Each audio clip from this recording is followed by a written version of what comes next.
Tamil Nadu CM Vijay మరో కీలక నిర్ణయం తీసుకున్నారు. కొత్త తమిళ సినిమాల విడుదల సమయంలో రాష్ట్రంలోని అన్ని థియేటర్లలో రోజుకు 5 షోలు ప్రదర్శించేందుకు అనుమతులిచ్చారు. ఇకపై ప్రత్యేక అనుమతుల కోసం థియేటర్ యాజమాన్యాలు అధికారుల చుట్టూ తిరగాల్సిన అవసరం ఉండదని సీఎం విజయ్ స్పష్టం చేశారు. తమిళనాడు ముఖ్యమంత్రి విజయ్ తీసుకున్న తాజా నిర్ణయం కోలీవుడ్లో కొత్త ఉత్సాహాన్నిచ్చింది. ఇప్పటి వరకు తమిళనాడులోని థియేటర్లలో రోజుకు 4 షోలు మాత్రమే ప్రదర్శించేందుకు అనుమతి ఉండేది.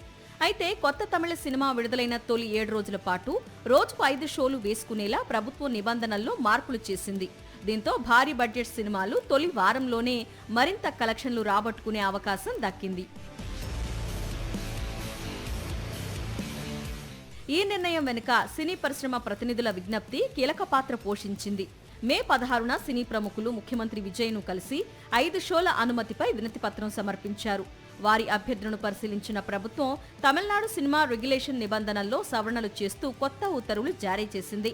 ఇక కొత్త సినిమా విడుదలైన మొదటి వారం పాటు అదనపు షోలకు ప్రత్యేక అనుమతులు తీసుకోవాల్సిన అవసరం ఉండదు. అంతేకాదు, స్థానిక పండుగలు, ప్రభుత్వ సెలవులు, శనివారం, ఆదివారం రోజుల్లో కూడా రాష్ట్ర వ్యాప్తంగా 5 షోలు నిర్వహించేందుకు థియేటర్లకు స్వేచ్ఛ కల్పించారు. ఇప్పటి వరకు ఈ అదనపు షోల కోసం జిల్లా కలెక్టర్లు లేదా పోలీస్ కమిషనర్ల అనుమతి అవసరమయ్యేది. కొత్త నిర్ణయంతో ఆ ప్రక్రియ పూర్తిగా రద్దయింది.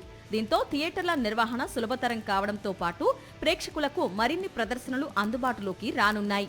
సీఎం విజయ్ నిర్ణయాన్ని నిర్మాతలు, డిస్ట్రిబ్యూటర్లు, థియేటర్ యజమానులు స్వాగతిస్తున్నారు. తొలి వారంలో ఎక్కువ షోలు ఉంటే భారీ సినిమాల వసూళ్లు పెరుగుతాయని, పైరసీ ప్రభావం కూడా కొంత తగ్గే అవకాశం ఉందని సినీ వర్గాలు భావిస్తున్నాయి. మొత్తంగా కోలీవుడ్ వ్యాపారానికి ఊతమిచ్చే నిర్ణయంగా విజయ్ తాజా ఆదేశాలు నిలిచాయి.